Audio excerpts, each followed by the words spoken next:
السلام عليكم، اهلا وسهلا. كي دايرين؟ لاباس عليكم؟ كلشي بخير؟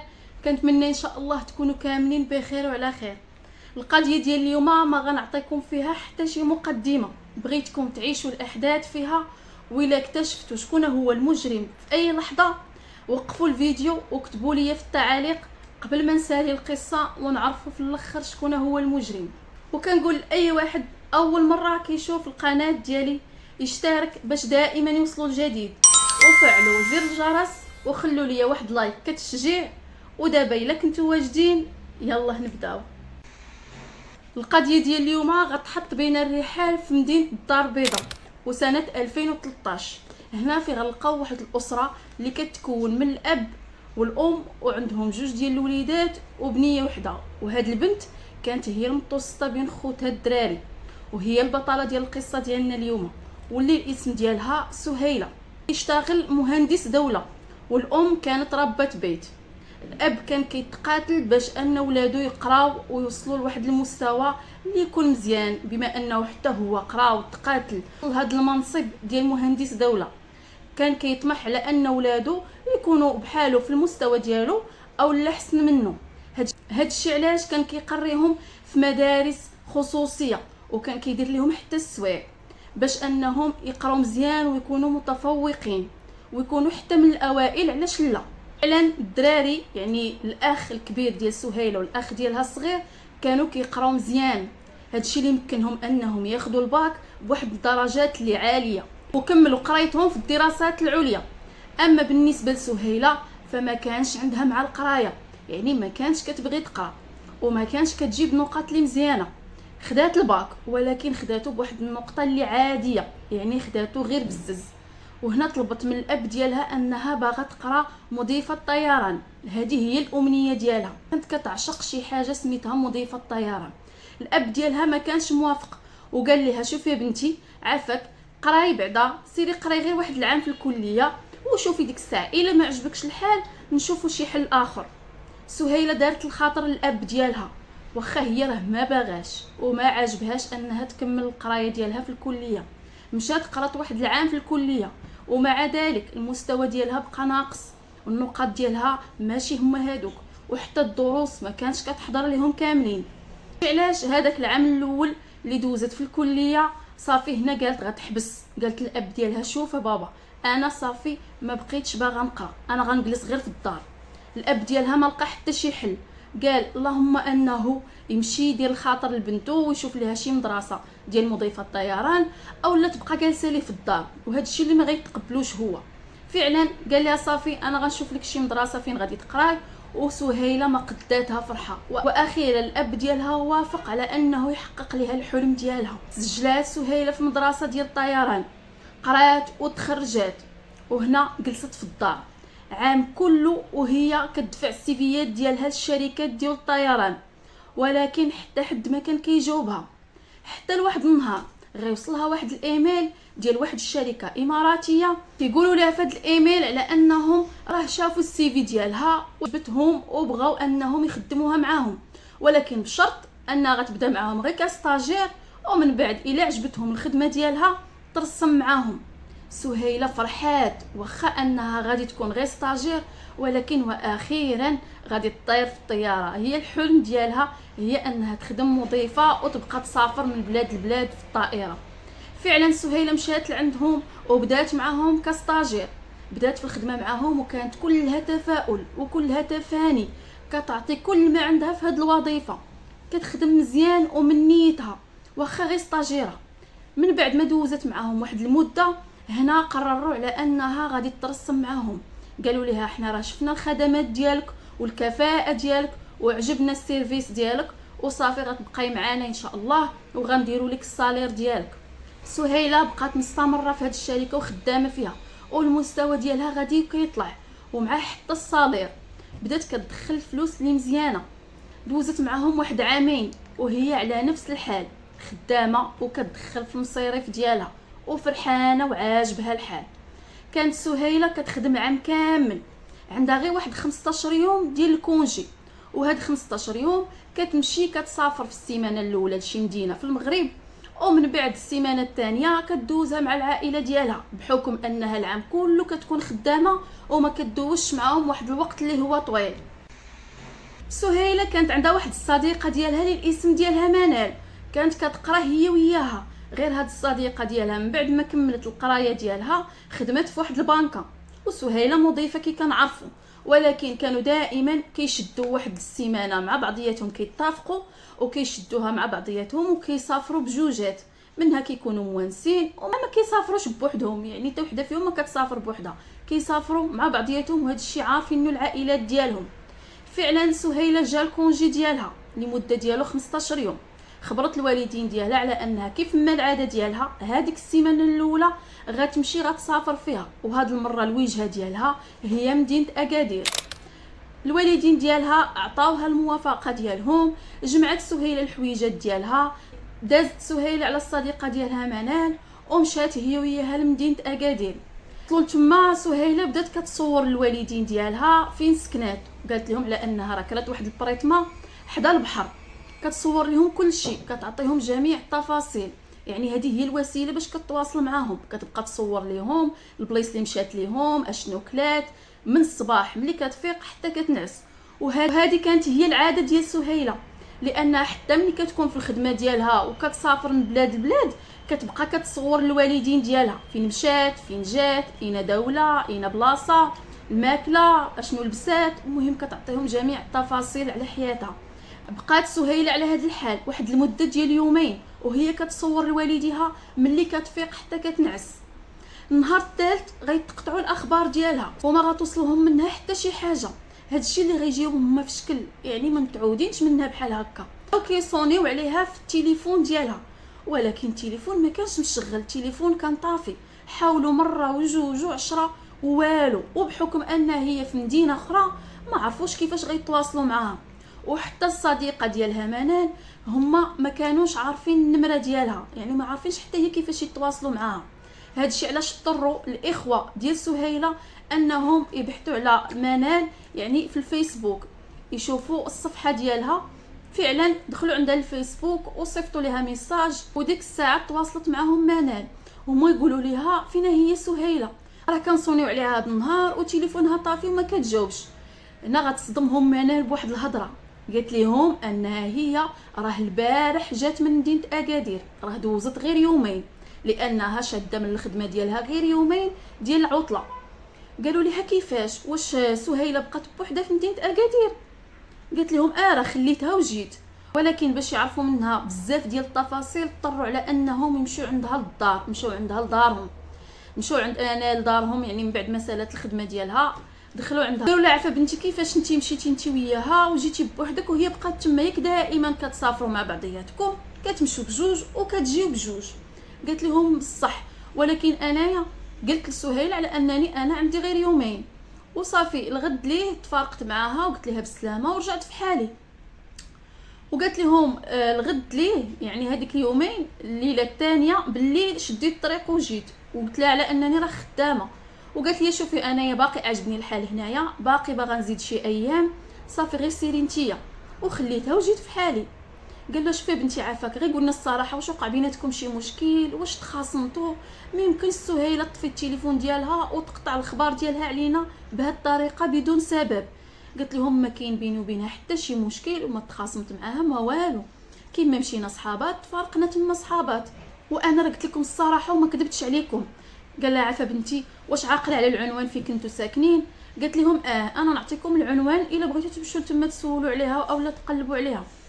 فعلا عطاتهم منال العنوان، وديك الساعه الوالدين ديالها شدوا الطريق ومشاو لمدينه اكادير. غير وصلوا لتما بداو كيوروا التصاور ديالها للناس اللي ساكنين تمايا وكيسولوا ببلاصه ببلاصه، ولكن حتى شي حد ما عطاهم شي خبر، كلشي كيقول لهم على انهم ما كيعرفوش هاد البنت وما شافوهاش. الوالدين ديالها غير ما زادوا تخلعوا، كيفاش هاد البنت قطعت الخبار ديالها بحال هكا، غتكون ضروري وقع لها شي حاجه. وبقاو كيتخيلوا شي حوايج اللي خايبه، يعني شي حوايج اللي تكون وقعات للبنت ديالهم. منال مني سولاتهم وقالت لهم واش لقيتوها، قالوا لها لا، حتى هي شدات الطريق ومشات عندهم لمدينه اكادير، لان سهيله هي الصديقه المقربه ديالها، وما قدرتش على انها ترتاح الا ما عرفت صاحبتها فين مشات ولا اشنو وقع ليها. وصلت معنا لعندهم لمدينه اكادير وداتهم للدار اللي كانوا كارين فيها. مشاو بداو كيدقوا وحتى واحد ما جاوبهم. صافي هنا اتفقوا مع بعضياتهم وقرروا على انهم خاصهم يمشيو يديروا بلاغ بالاختفاء ديال سهيله.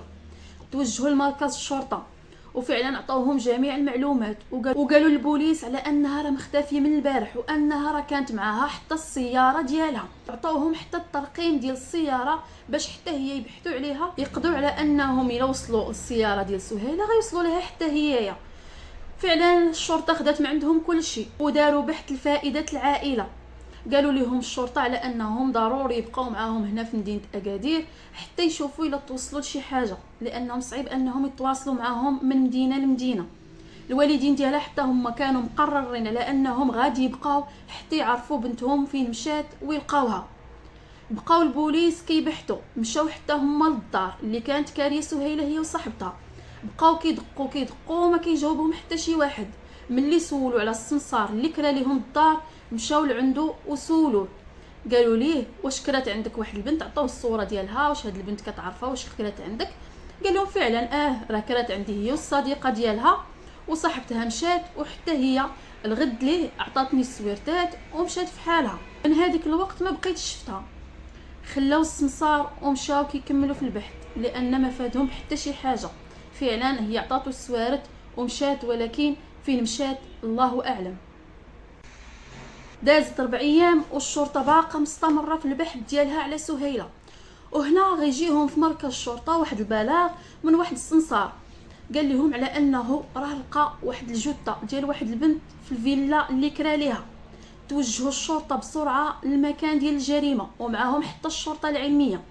دخلوا لهذيك الفيلا اللي في الوسط ديال الفيلا واحد الجلسه خمريه، يعني كاين الخمر وكاين حتى الماكله، وهذاك الاكل ماشي مغربي، اكل خليجي. طلعوا الفوق وفي واحد البيت ديال النعاس غيلقاو الضحيه طايحه في وسط البيت ومعرضه لعده طعنات. داك الدم اللي خارج منها كارم، وحتى اللون ديال الجثه بدا كيتبدل وبدا كتعطي منها حتى شويه ديال الرائحه. هادشي اللي كيدل على ان هاد الضحيه راه متوفيه شي 3 ايام او 4 ايام. هادي الشرطه العلميه بدات في الخدمه ديالها وبداو كيرفعوا في البصمات وكياخذوا في الصور. او واحد الهاتف اللي غالي يعني من نوع الفاخر، وحتى السياره ديال الضحيه كانت واقفه في حدا الفيلا، ولقاو السوارد ديال السياره حدا التليفون، ولقاو واحد البسطام اللي فيه الفلوس، وفلوس يعني شويه اللي كثيره، يعني هذه ماشي جريمه ديال السرقه. ولقاو حتى الشنطه اللي فيها الملابس ديالها، حتى الطب الشرعي باش يعرفوا سبب الوفاه ووقت الوفاه وبزاف ديال الحوايج اللي غادي يفيدوهم في البحث. الشرطه غير سالت الخدمه ديالها داو معاهم السمسار لانه هو اللي اكتشف الجريمه.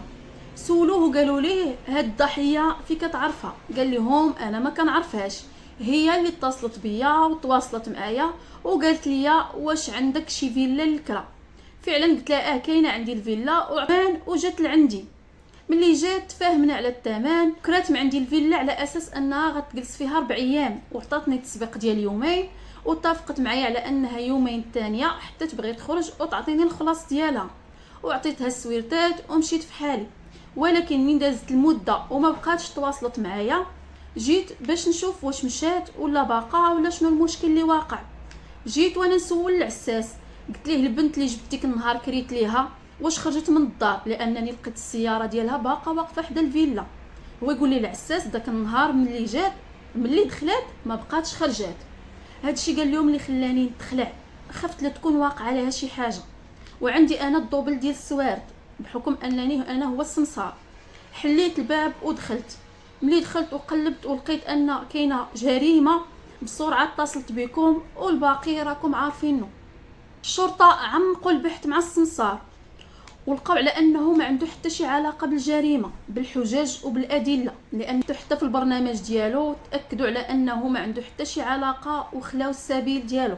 خرج التقرير ديال الطب الشرعي اللي كيقول على ان الضحيه فتاه كتبلغ من العمر ما بين 20 و 25 سنه، وتعرضت ل6 ديال الطعنات.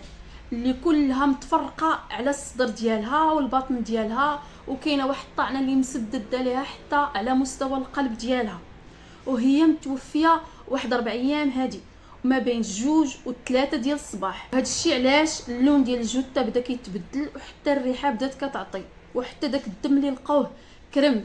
يعني الضحيه غتكون تقتلات في هذاك الليله اللي كرات فيها الفيلا. وايضا التقرير ديال الطب الشرعي كيأكد على انها ما تعرضت لحتى شي اعتداء من اي نوع.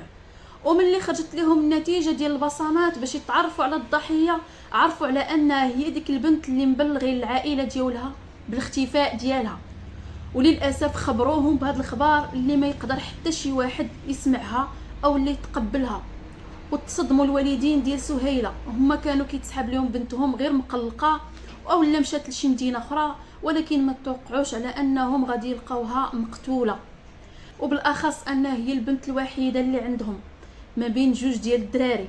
البوليس غير جات عندهم العائله وخبروهم بهذا الشيء، بداو معاهم في البحث هما الاولين وسولوهم واش بنتهم كان معاها شي حد، واش كان مسافر معاها شي حد، واش كانت غير بوحدها، واش كانوا عندها شي اعداء، واش كانت مخاصمه مع شي حد. العائله خبروهم بهذاك الشيء اللي كيعرفوا، ان بنتهم هذاك النهار كان عندها كونجي، وقالت لهم على انها غتمشي دوزو في مدينه اكادير، غدوز واحد السيمانه هي والصديقه ديالها، وانها منين مشات ديك يومين الاولى كانت كتواصل معاهم، والنهار الثالث قطعات الخبر ديالها. اللي خداو كاع المعلومات من عند العائله اللي ما فادوهم بحتى شي حاجه، من غير ان كانت معاها الصديقه ديالها اللي حتى هي جابوها لعندهم، وحتى هي بحثوا معاها وجاوبتهم بنفس الاجوبه اللي جاوبت العائله، لانها هي فعلا سافرات معاها سهيله، كراو هذيك البريطمه. ولكن النهار الثاني بالليل منال رجعت لمدينه الدار البيضاء، وهذا الشيء بالشهاده ديال العائله ديالها، لان حتى هي ملي بحثوا في البرنامج ديالها لقاو على انها ما عندها حتى شي علاقه بالجريمه، وانها رجعت لمدينه الدار البيضاء في هذيك الليله، والغد ليه كانت خدامه. البوليس سولوا منال واش سهيله خلات معاها شي حد داك النهار، يعني ملي رجعت في حالها واش خلات شي حد مع سهيله. قالت لهم لا، ما خليت معاها حتى شي حد.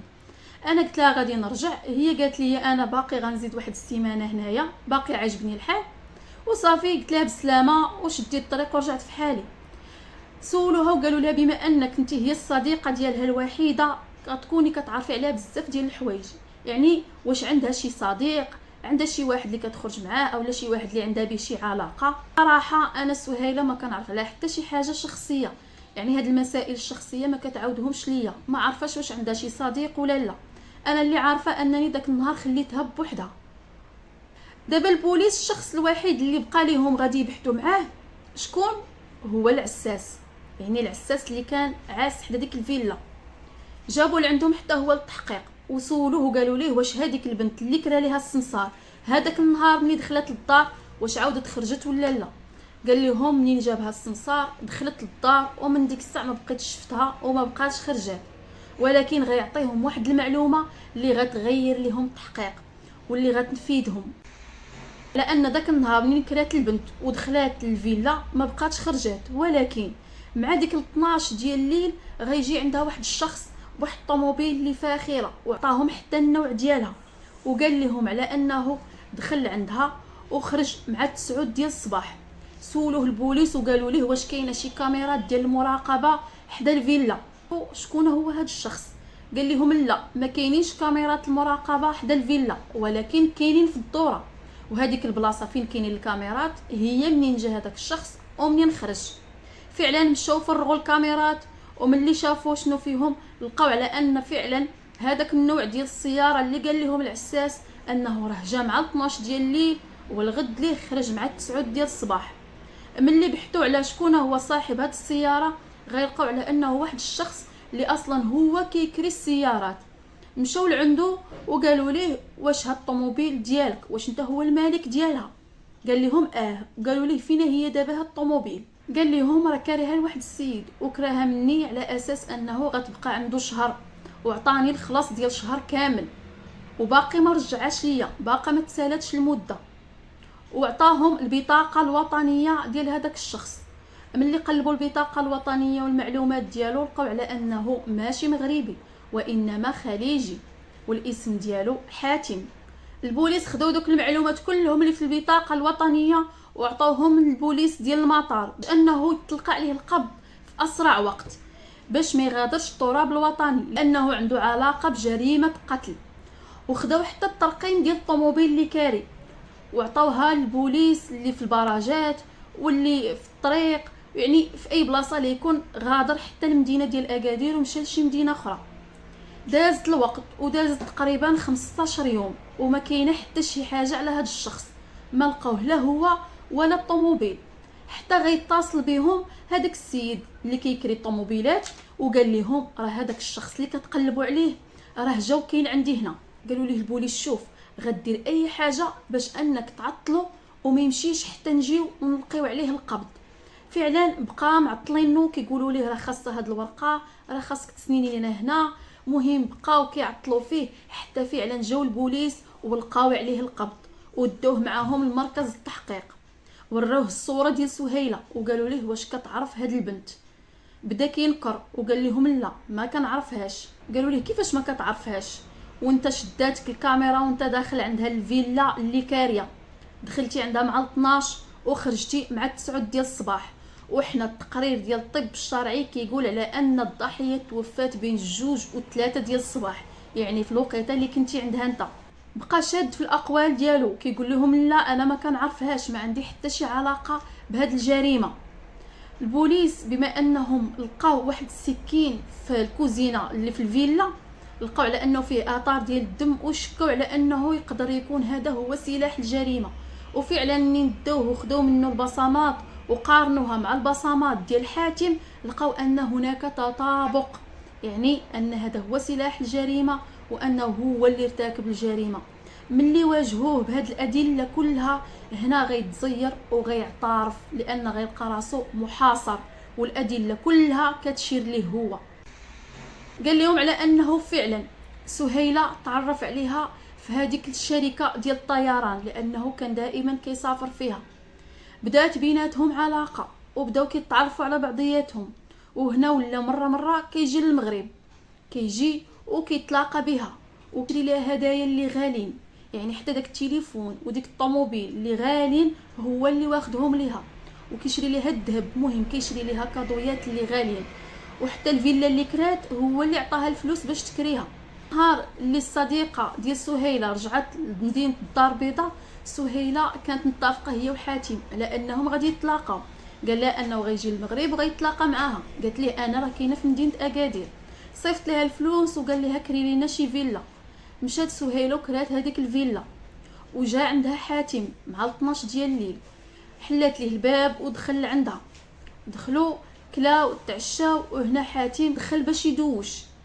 سهيله كتسمع التليفون ديال حاتم كيجيو فيه ميساجات، جاها الفضول ومشات للتليفون وبدات كتقلب فيه، لقات على انه كيتواصل مع بزاف ديال البنات وعنده بهم علاقه، كيهضر هو وياهم، ما كايناش غير هي في حياته لانه هو كان كيوعدها بالزواج وكيقول لها كنعرفك غير انتي وانا كنبغيك. هنا سهيله تصدمات وما تقبلتش هاد الخيانه ديالو.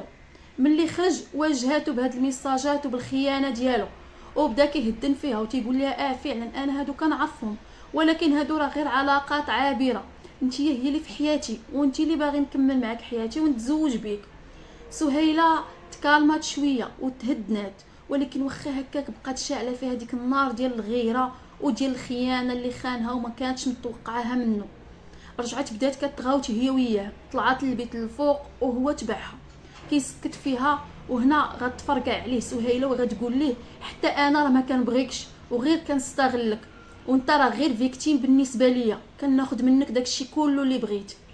حاتم ما توقعش هاد الهضره من سهيله وما تقبلهاش منها، داكشي علاش خدا واحد الموس وبدا كيسدد ليها في طعنات اللي قاتله. طاحت جثه هامده، نزل الكوزينه وغسل هذاك الموس وحطاه في بلاصتو بحال حتى حاجه ما واقع، ودوش وبدل حوايجو وتسنى حتى لغديه مع 9 ديال الصباح، وخرج من تما ومشى كرا واحد الفيلا اخرى واستقر فيها على اساس ان حتى شي واحد ما غادي يكتشف بانه هو اللي ارتكب هذه الجريمه. سهيله ما كانت كتقول حتى شي واحد على العلاقه اللي عندها مع حاتم، وحتى الصديقه ديالها منال ما كانت كتقول ليها والو، يعني هذا الشيء كانت مخليه سري غير بينها وبينه. هذاك الشيء علاش منال ما عرفتش سهيله واش عندها شي علاقه مع شي واحد او لا. المهم هاد حاتم منين اعترف بهاد الجريمه واعترف بهاد الشيء كله اللي منسوب ليه غيتحكم عليه بالمؤبد. وهنا كتكون سالات القضيه ديالنا ديال اليوم. كنتمنى تعجبكم وتعطوني الراي ديالكم فيها، واللي ما مشتركش يشترك في القناه ويفعل زر اللايك باش دائما يوصلوا الجديد.